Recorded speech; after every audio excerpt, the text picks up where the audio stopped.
subject nato atong title mag-igsunan, kinsay makaluwas ka nato gikan sa atong mga sala. Who can save us from our sins? Ako ning gipalandaw may igsuon kinsang gi makaluwas nato. Sumala sa balaang kasulatan. Kapangutana o kinsa unsaon mo ka din nato atong kinabuhi? Unsa man gid sa tao pagkaluwas? Maluwas ba gid ka ang tao? Kamo, sukat mo na kabi, wa gid mo kasala. Manaway ra ba ta sa mga tao nga nagalagad sa Dios? Magisgod ka ni Pulo sa Ginoo, mayroon din nga hikas kay paminaw. Siskutis ko Pulo sa Ginoo, kay makasala mo gid gyapon. Datanan naman ta, di na lang ta magisgod ang Pulo sa Ginoo kay makasala mo sa ta. Parihara na sa istorya nga, magmaho mangyapon ng baho imo sinina, ay na lang naglabhi. Maho ra mangyapon kang baho, ay na lang ko. Di ba? Hilas na sa kayo pa, humot-humot pa. Nga man, maho ra mangyapon na unya, mabaho ra mangyapon. Di ba? Manaway ta ba? Maala ta mo reklamo ta. Pero unreasonable. Walay tumong. Dili maayo. Ako sa akong pag-alagad sa Ginoo 24 years sa ministry lang sa pastoral. Almost 24 years. Pero akong kinabuhi buling pa imo. Kung maingon pa siguro kag luhuran ko nimo dalikdikon siguro. Yung grabe baga ana ba ka aning dalikdik nimo brad. Pero ligo naman sad. Diba kay gusto nato mawala ang buling, mawala tong baho. Presko na sad. Maayo na sa katong paminaw. Diba? Manlaban na sa atong sinina. Atong sinina nga nambulingan na. Nabaho na sa singot. Ato na sa itong hukason. Niya maligo ta. Ato na sa dayong labhan tong hinukasan. Ilis sa tabag. Kinana itong ginabuhi. Ginabag o kanunay. Di ba? Kanunay ginabag o. Nagpadayon ta sa unahan. Pero ang pangutana, ngano man hindi man mawala ang sala. Kinsa maging kay makaluwa sa ato, sa atong mga sala. Sa atong mga buling, sa atong sinina. Unsa man gyud makapawala sa mga baho o sa mga buling? Sabon, di ba? Sabon. Pag naay sabon, humok ra tangganon ang buling. Pero panlaba gani ngaway sabon-sabon. Unsa may resulta? Pero diha sa Ginoo dili siya inaana kahinay sa sabon. Nga pagbulingon nagakaayo, di na kayo mabula ang Ginoo. Effective siya bisan unsa ka kabulingon. Kaya kanya hinluon. Unsa may nakasulat diha sa kuan Isaias kapitulo 1. Bisan unsa ka pula sa imong sala, bisan pagsama ka pula sa dugo, kaya niya nang papution sama sa nibi. Iba ka na maayong balita kay kita ma-discourage na mangita. Ako niabot na ko sa punto nga murag muadan ko paglaom. Kay isay makaingon ko nga mura na manantaan ni uga parang ingnon. Magisgot ka sa pulong sa Ginoo bay lami kay ngano man. Makasala man gyapon. Isa man makahimo pagtindog sa atong atubangan nga way sala para makahisgot sa pulong sa Ginoo nga maka-share sa pulong sa Ginoo nga way sala. Kinsa man. Di na magani mo halos manindog di na bisag unsa lang di ba kay makaingon mga favorite siguro pagtapos. Di ba? Bisag pagkanta na lang maingon ganita. Hindi kong kanta kag hindi ko tapos. Ginagmay lang ang mga buluhaton nga mga liho ko nun sa church. Maglisod maganita liho kay atong una dili ko tapos kinahanglan magbalaan sa ko. Di pagig ko makapasar sa pagkabalaan. Kano sa pa ka? Makapasar gyud ka ta? Pero ang proseso sa Ginoo ingon pa niya, hali dool. Ang Ginoo maay magahinlo nato. Siya imo paputi nato. Santiago, Kapitulo 1, verse 21, pero atong basahon gikan sa 19. Sabta ninyo, kini, hinigugma ko nga mga igsuon. Kinahanglan ang matag usa ka tawo magmaabtik sa pagpanimati, magmahinay sa pagsulti, magmahinay sa pagkasuko. Kay ang kasuko sa tao, dili mo uyon, dili mo sangkot ni anang pagkamataro nga iya sa Dios. Verse 21, busa luguri ninyo ang inyong kaugalingon sa tanang buling o sa naghingapin nga pagkadautan o gawatan ninyo sa kaagop ang tinanong nga pulong nga arang makaluwas sa inyong mga kalong. Muadto na lang ta sa suop or naluya ka, di ka mutambong og mga tigom sa kalihukan sa church kay naluya lagi ka, mutago ka na lang, di gyud ka mahinglo. Dili ka mo duol sa Ginoo sa pagampo, di ka mo basa sa Biblia kay ang imo pagunahuna dili ka takos. Di gyud ka mahinglo ana. Dapat muduol gid ka sa Ginoo. Unya dapat manlugod gid ka sa tanang buling. Dili ni pisikal nga pagpanlugod kun dili espirituhano ni sa atong gawi sa atong panguna-una, sa atong kasing-kasing, sa atong pamatasan. Amen. Ingon din na sa verse 22, hinuon tumana ninyo ang pulong o dili kay managpaminaw ra kamo niini nga sa ingon ginalibungan kamo sa inyong mga kaugalingon. Ang pulong sa Ginoo importante kayo sa atong kinabuhi kay kana siya maoy makapanghinlo sa ato.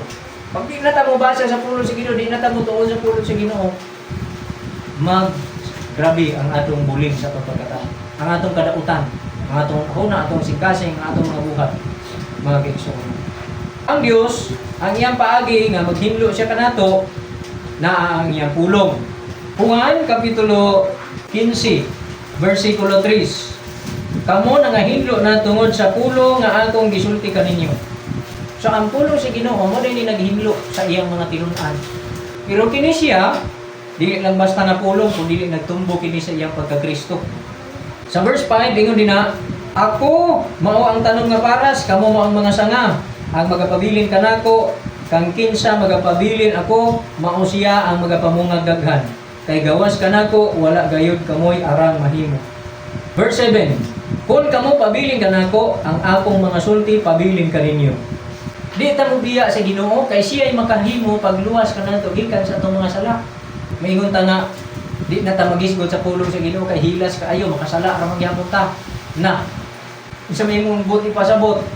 Balikon na to, di na lang ka manglaba kay mahugawan ka ra magyapon, mabuling ra magyapon mo sinina, di na lang ka maligo kay mabaho ra magyapon ka. Sige gihapon ka gligo, bisag naghibalo na ka, na human mo ligo, singto na sad ka, manmaho na sad ka, magtrabaho na sad ka, bulingit na sad ka sa imong trabaho din ha. Pero ang importante naligo ka kay mapresko ka. Ang atong pag-alagad sa Dios inana, manghinlo ta sa matag karon ko niya. Naa ang pagpanghinlo, naa ang pagpanglaba.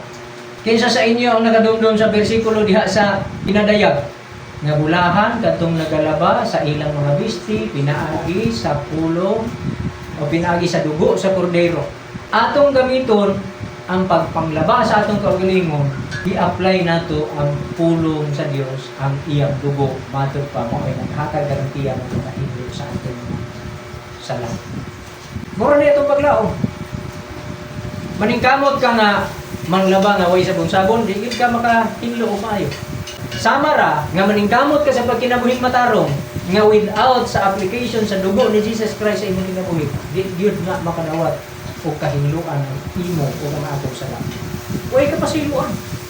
Walay kapasayloan sa atong mga sala kung dili i-apply ang dugo ni Ginoong Hesus. Pinadayag 22:14. Hebreanon kapitulo 9, mga kaigsuonan, hisgutan diha nga kung walay pag-ula sa dugo, walay paghinlo sa sala. Sama ra nga kung walay sabon, di gid ka kahinlo o maayo sa mga bulig. Matod pa sa Hebreano 9:22, sa pagkatinuod ubo sa kasuguan, hapit ang tanang butang paghinluan og dugo ug gawa sa pag-ula og dugo, walay mahimong pasaylo sa mga sala. So ang kasuguan, ang law of Moses, sa under kang sa law of Moses, tanang mga pagpanghinlo gamitan gyud dugo. Mao na nga dunay gipag-ula sa dugo sa mananap. Pero mato pa dinhi og nga kung walay pag-ula sa dugo gawas, no? Kung gawas sa pag-ula sa dugo, walay mahimong pasaylo sa sala. Sa when it comes to cleansing of sin, kanang paghinlo sa sala, ang pag-ula lang sa dugo mauray makahinloan. Motoy principle dito sa kasuguan. Kaya ang sala, di magud na siya matanggal, nga ano magud na. Pero ang gikinahanglan lang sa sala, mabugtian siya og butang nga makahatag og kapasayloan og dugo ra. Dugo ra. Pero sa Old Testament ang gigamit ana nga bugti dugo sa mga mananap kay mao may gitugot sa balaod o gisugo sa balaod. Pero pag abot sa panahon ni Jesus Christ, verse 23, Hebreanon chapter 9 gyapon. Pag abot sa time ni Jesus Christ sa ato ng panahon, Hebreanon kapitulo 9 adto ta sa sugod sa verse 23. Sa ingon ni ana gikinahanglan nga ang mga hulad sa mga langit ng butang pagahinluon ni ining mga butanga. Apan ang maong mga langit ng butang pagahinluon sa labi pa kamaayong mga halad inihaw kay niini. Sa man ang labing maayong halad nga inihaw. Verse 24, kay si Kristo misulod, dili ngadto sa usa ka balaan nga dapit nga hinimog mga kamot, motong tabernakol o templo. Nga hulad lamang sa tinuod, kun dili ngadto sa langit gayud, sa pagpangatubang karon alang kanato atubangan sa Dios.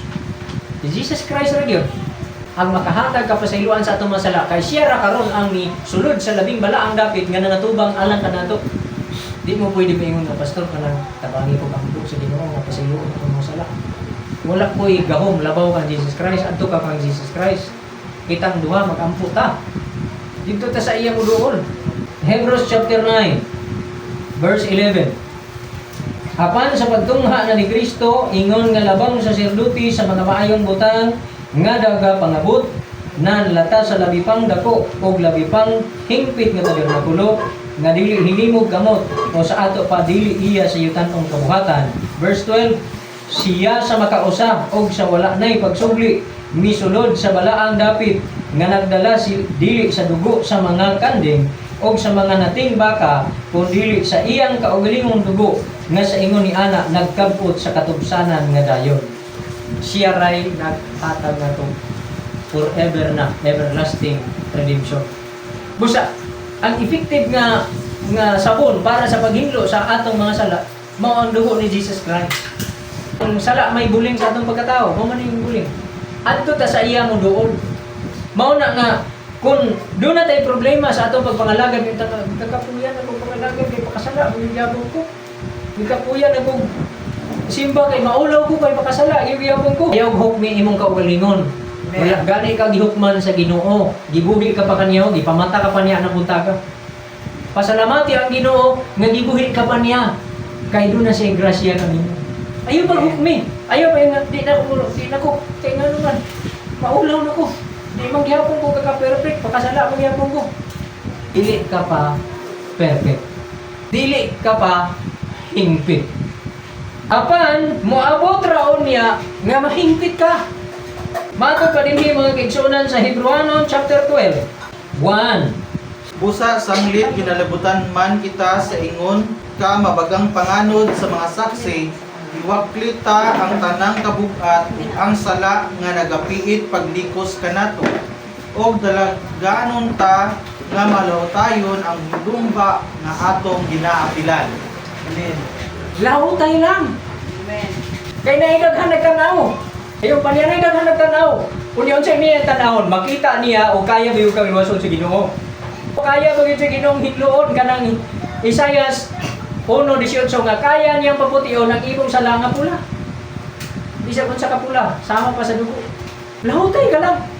Og sa imong paglahutay, kinsa imong tanawon og sundon, nga asa ka mo padulong nga mga tabang sa iya.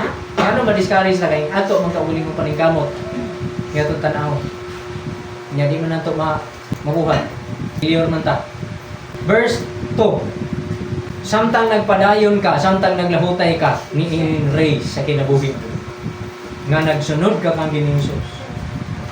Unsa imong buhaton? Verse 2. Nga magatutok kang Hesus nga mao ang nga magatutok kang Hesus nga mao ang mag-uugmad o makihingpit sa atong pagtuo. Oh. Nga tungod sa kalipay nga gibutang sa iyang atubangan ni anto sa cross sa walay pagsapayan sa pagka makauulaw niini ug karon nagalingkod siya diha sa tuo sa trono sa Dios. Amen. Siya day atong tutukan, si Jesus. Kaya siya ay author sa atong faith. Siya ay nagpasiugdaan eh. Kung nakabaton man ta karon paglaom, dili ni atong kahimuan siya. Amen. Kung nakabaton man ta pagtuo sa Dios nga kaya di ay sa Dios pasayloon natong sala, kaya di ta sa Dios hinluan sa atong mga sala, sama ra nga nagtuo ta nga kanang sabon kaya niyang hinluon ang atong sinina nga bulingon gikan sa mga buling. Mas labi pang dunay tay paglaom nga kaya sa Dios hinluon kita gikan sa ato mga sala bisan unsa pa kita kabulingon. Pero kinahanglan ta mulahutay mo padayon nga magatuo samtang atong sud-ungon og tan-awon nga si Ginoong Hesus unsay gibuhat, milahutay siya padulong sa unahan nga gipas-an niya ang cross bisan pa sa pagkamakauulaw nini hangtod siya namatay kay iyang tuyo nga maluwas ka. Kay kung nakita niya nga dili ito effective, di na to niya tiwason. Pero iya tong gitiwas hangtod nga gipasan din niya ang krus ug namatay siya niini. Anyang paglaom nga ang mga taong motanaw niya sama karon sa imo, mula ba ka mogamit ka gyud sabon kay imo pagunahuna kanang imo sinina ang bulingon mahindlo gid pag imong sabunan. Kay ang sabon doon na siya kapasidad nga mutangtang sa bulig. Sama ra nga moingon ka karon, bulingon ko pero muanha ko sa Ginoo kay ang Ginoo adunay kapasidad sa paghinlo sa akong mga sala. Amen. Bisay unsa ko kabulingon og kana pagtuo na. Pero miyon ka nga, kung ano na ko, baguhon na ko na kong pagkatao. Kinahanglan nga, i-present na ko ni sa Ginoo nga, wala gibuling, imong paningkamot. Dili gina nimo makabot. Pero moingon, imo nang usbon, muadto ko sa Ginoo, kay pagpahinglo ko. Kana, kaya niya buhato. Siya, ano man siya, kung ano, ano ka nang mamatarong na ka niya, patyo na lang nentas Ginoo, wala ko na lang ka, kanagawa na tayo sala. Pag pangayo ni mo pasaylo, ana, doon mo sa Ginoo, dasig ka kay ang ka-intense bitaw sa imong pagka-espirituhanon, ang imong dedication sa Ginoo kanang kuha na gyud close kay ka sa Ginoo, ana panahon na wala na din kinabuhi. Yan man sa dugangan pa man yang kinabuhi. Kabalo mo gyud Ginoo kang pasala na sa ka. Nga naman sa nga pag-ampo ta ni manang gabi Lord, grabe ni mong hila, grabe mong hinulsol nga ikaw pasaylo sa Ginoo, imo gyud nabatulan nga gipasaylo gyud ka sa Ginoo, ana pagkabuntag, di na lang unta ka makamata. Di na lang unta ka makamata, kaya ron mo na. Paano may sala? Natulog na ba ya? Di pagkabuntag, di na to, ano na ito yung sala? Mabuhat eh, patay na. Di ko ana sa Ginoo. Di pugaw. Di na kamata. Ano mang di man ingon na? Akong nasabtan diya, kay gamiton pata sa Ginoo. Kana magkakita ko mga igsoon ato lang ng lakbitan ba? Ang Dios, nahimog siyang dalaygon sa atong kinabuhi. Tungod kay kita sama sa ngit-ngit. Nakakita ko na kumiyaging adlaw, biyahe ni atos tubigan initaw. Initaw gyud ato si initaw kay may relative sa akong asawa sa matit ang namatay niya di man. Nami nalabyan nga kanang diya sa baybay sukol. Mga kaigsoon. Kasi daghan man ang mga kananan diya. Na isa diya ka building at sada kay tanaw og gabi kananan. Kay nindot kayo ang suga. Kung adlaw ito maagi ka, di ka makaingon nga patsada siya. Pero atong gabi pag-agi na mo, tsada siya tanahon. Tungod sa mga suga. Tsada yun. Nakaingon ko nga, hinanagit sa kinabuhi. Wala mo sa ibili ng suga kung wala ngit-ngit. Busa ang Dios, nahimong nindot kaayo siya sa kinabuhi nato. Tungod kay ngit-ngit mo rin nato kinabuhi. Siya may naghatag na itong paglaong, siya naghatag nitong kahayag, sama na nga siya yung hinulong nato ngayon. So ayaw ka discourage, padayon lang, lahutay lang, o tanaw kang Ginoong Hesus, kay kaya niya tang hinulong sa atong mga sala. Ngayon na, adi na lang dahil ko magkuha na ni, magpadayon na lang sa kuha ni pagkakasala, huwag mong kaigna si Ginoo magpadayon, dignan na tas Ginoo manlugod. Luguri ang inyong kabulingon, gikan sa tanang mga buling nga naghingapin sa pagkanautan. Maglugod daw ta, pero wala sa'y garantiya nga pag humano panlugod, wak na'y luguronon, naapagyapon. Kaya naapata din gatrabaho ta sa dapit nga bulingon. Ni ata gipatrabaho sa Ginoo sa dapit nga bulingon, mabulingan kita. Pero naalagi proseso sa paghinlo. Siya, kaya ta niya hinlo. Mao na tagaan pa ta si Ginoo kinabuhi, kaya iya pamantang gamiton. Gamiton pa ta niya, basta ayaw pagkawag paglaom nga panahon tawgon na tas Ginoo, kaya kanya hinloon. Ayaw lang biya sa iya. Ayaw lang tuguti nga di ka magamit. Nga puyan na lang kang taya, ayaw lang ginagtuguti. Kaya ang taya sa kalibutan, grabe yun, kung mo puyo sa imo. Hangtod, di na yun ka mapuslan. Kaya madunot ka na. Pero samtang wa pa ka nadunot, pakadumdum pa ka sa Ginoo, balik sa Ginoo, pagamit ka sa iya. Nga mahimo kang mapuslanon. Kay balik niya sa imo ang imong kahinlo, ang imong kahait, o ang imong kaanindot. Gamiton ka manggod niya. Hallelujah. Ato ning isgutan, giingon ini sa Mateo 1:21. Sa diha nga dili naunta mo dayon si Jose nga mga asawa kang Maria. Kay natingala siya nga nagmakdos man si Maria nga wa mo siya naglabot. Pero di ay nanamkon si Maria sa lalang sa Espiritu Santo. O mauto ang ato Ginoong Jesucristo. Busa giingon din ha, og igaanak niya ang usa ka bata nga lalaki og siya imong paganganlan Hesus. Kay siya mauman ang magaluwa sa iyang katawan gikan sa ilang mga sala. Ang Dios iyang luwason ang iyang katawan gikan sa ilang mga sala. Pero unsaon niya pagluwas? Ang iyang katawan gikan sa ilang mga sala pinaagi sa pagkatao ni Ginoong Hesus. Amen. Ngano man nga maluwas niya ang iyang katawan gikan sa ilang mga sala pinaagi sa pagkatao ni Ginoong Hesus. Kay diha sa pagkatao ni Ginoong Hesus nakabaton kitag kordero nga mao'y magawagtang sa atong mga sala. Juan kapitulo 1 versikulo 29 o versikulo 36. Ingon din na, og sa pagkasunod nga adlaw iyang nakita sa Jesus nga nagpaingon kaniya og siya miingon, "Tan-awa, mao kana ang kordero sa Dios nga magakuha sa sala sa kalibutan."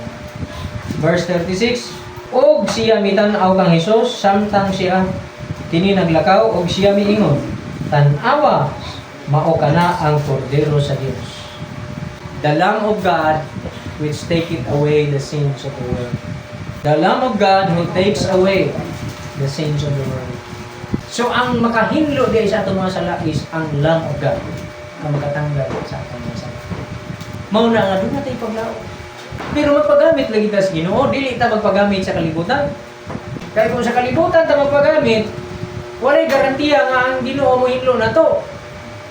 Hindi man ta niya mapuslan. Di ba? Amen. Unsa may ihatag sa kalibutan na to? Taya. Hantod ta kano sa madunot. Kanang sundang akong giingon, ilubong kay nang yuta. Duay pulos. Ilubong si yuta, ba kalibutan man kay isbutan nato. Kalibutan, di ba? Ilubong na si yuta ang sundang. Way gamit-gamit. Madugay na diha. Kauno na sa taya. Kaya wa may gamit-gamit. Ang dili magamit sa Ginoo, huruton sa taya sa kalibutan. Mamatay nga way paglaom. Naalagi kay kwarta. Naalagi kay kadungganan, naa kay sakyanan. Naa kay balay nga nindot, naa kay katungdanan, naa kay posisyon, naa kay influence, naa kay dungog.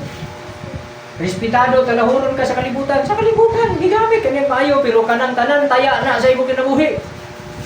Kaya ang taya mo na'y muhatag nimo o decay or lata, kalata.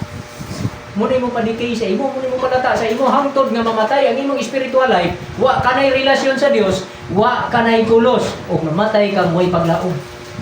Pero naa ka sa Ginoo, ka sa Ginoo. Sige kanyang hinluan, sige kanyang bairon, sige kanyang pasinahon, mabulingan ka. Ako na sa hinluan, kay gamiton ako ni. Ako na sa ning pahaiton, kay aron mo dulot ni. Di ba? Amen. Daw bigay kana bitong sundang, sige nimong baid ana, mahilis man na, magamit. Sige nimong baid, hilis. Kita madugay, magastor gyud, mahuman ra gid atong kinabuhi. Pero mato pa sa gikanta nato ganina, kon patunggon na gani ang trompeta, ako ngalan tawgod to ako dito. Inig katapos na sa paghago ko ning kalibutan.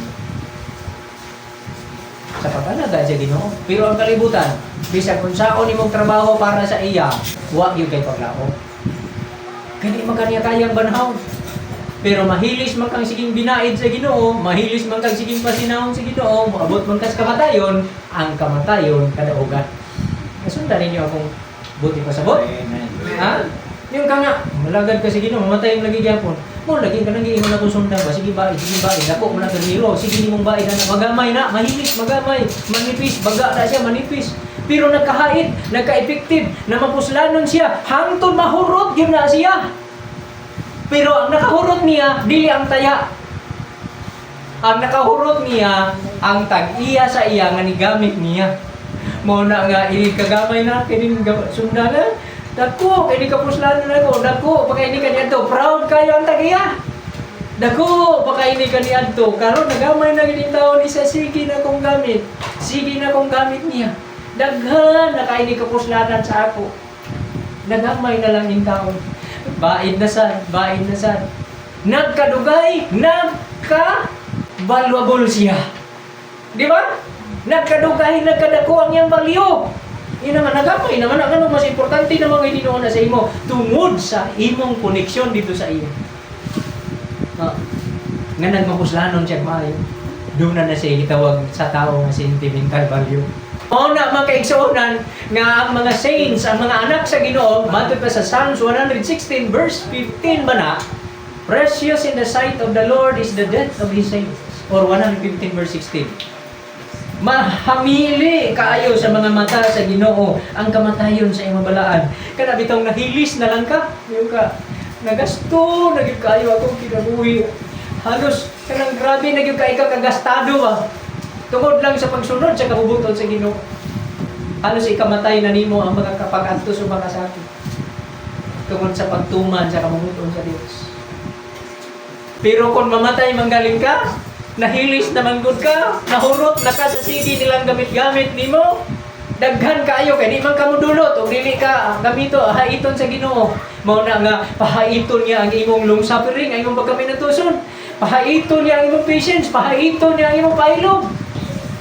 Makabaluyo ka mo pasensya. Pahaiton niya ang imong meekness. Di ba? Maaghop ka. Pahaiton niya ang imong kaluoy, ang imong kindness. Tanan, ang imong kaaghop, ang tanang mga maayo, ang bunga sa Espiritu Santo, manghait kaya sa imong kinabuhi. Mahimo kang effective. Maluluyon ka, matinabangon ka, mahigugmaon ka. Naa sa imong kalipay sa Espiritu Santo, dili kalipay sa mga butang. Mayo ka. Ano? Mamatay, tingali ni siya. Dali, kay nga naman, grabe ka gastado. Kaya sa pag-alaga sa Ginoo. Di? Lugwayan na sa Ginoo kinabuhi ng tao nga gusto pa niya gamito. Pero kung gusto niya nga, diarataman, ang Ginoo kasi nagbuot, ang diarataman. Nga kung paabton sa Ginoo 100 kung iyang gusto tama na 50. Ang importante na pusla. Kung tama na si 50 na hilis na, ang grabe gina. Diba? Pero ang importante, namatay na siya nga nun yung paglaon. Kay ang tag-iya sa iya, silang. Kay bangunon para kadikan din. Pero walay taya. Kung di bangunon ka, nagtos kinabuhin na yun. Mao dahil nang makaingon ta nga for to me, to live is Christ, and to die is gain. Ha? Kung mag-alaga kita sa Ginoo, magantos kita. Magpailog kita, magpaubos man kita. Kinahanglan tanan na siya kanang mga fruits of the Holy Spirit sa atong kinabuhi. Pahaiton gyud na niya kay aron ta mo effective niya daw di kay ang kontra ana kay kana bitong mga sala nato, mga buling ana. Ay ka wala ka ana, doon lang kas Ginoo. Doon lang kaniya, bairon lagi kaniya, hinduan lagi kaniya, pasinawon lagi kaniya. Mubalik ra ka kasinaw. O balik ra ka hindi. Balik na sa ka, bulingon na sa ka, adto na sa ka Ginoo, Lord, di ana sa ko Ginoo. Mao nang gitudlo niya sa iyang pagampo, ngingon pa niya. Kung magampo kanimo, pagampo may nani. Unsa ang pagampo? Amahan mo nga sa langit, pagadaygo ng imong ngalan. Mabot ka namo ang imong gingarian. Matuman ang imong pagbuot dinhi sa yuta, maingon sa langit. Sa sunod. Atagi kami. Unsa man? Stay or deliberate. Hatagi kami sa among pagkaon sa matag adlaw. Pasayloa kami sa among mga sala. Ingon nga kami nagapasaylo sa mga nakasala kana. Dili kami tugyan sa kanila. O dili mo kami tugyan sa manulay. Yun mo ang luwa sa kamis na ng dautan. Kaya kung ang himarian sa layo so. Amin. Angkot sa kanto. So sige girto paghinglo. Unsa may paagi sa paghinglo? Dili ka sigig pangayon sa Ginoo nga Lord, hinluin ko unya dili sa kakabalo manginlo sa uban. Kung gusto kang pasayloon sa Ginoo, mo pasaylo kung ka sa mga nakasala sa imo. Amen. Dili ka niyo nga Lord, hinluin ko sa akong mga sala. Pero doon ay mga nakasala sa imo, imong gidungtan, dili pud pwede. Kay nangayo kang pasaylo, obligado kang pasaylo sa kasala sa imo. So inaana ang gusto sa Ginoo. So inaot mga kaigsunan nga kini karon nakatudlo ka nato daghan pa tag mga bersikulo nga pwede natong matun-an, pero na atong diskusyon diha lang taman hinaot nga nakatudlo kini kanato sa paglaom nga kita kung mangutana kinsa man ang makaluwas kanato gikan sa aton mga sala walay lain sige ni Jesus na diha lang kanina sa diha kita siya mo do kay siya ra ang makahindo labaw pa sa sabon kay sa unsa ka hugaw kaya niyang hindo dili maingon sama sa sabon nga ineffective na kung bulingon kayo. Kakita mong trapo? Grabe ka bulingon, sabon ni kina dito, mubula ba kay mong sabon? Dili gyud mubula imong sabon ang bulingon kay nga trapo. Oh. Matod pa idak-dak sa nimo dito, imo sa nang pakangon, imo sa nang kuhaon og maayo ng iyang buga, ay pa ka makapamula ang sabon. Pero ang Ginoo, ingon pa niya, whoops, ingon pa niya. Be sa doon sa kapula sa imong sala. Kaya na ko ng paputior sama sa nibi. Amen. Sa mga nibi, snow. Di ba? Puti kayo din na. Hindi kaya na ko na paputior. Kaya ang Ginoo, ang iyang dugo nga giula sa cross. Effective mga kaigsunan nga mo payag pagbukat ka na to gikan sa tuwa sa. Amen. Malay ko ng Ginoo. At bless us. Amen.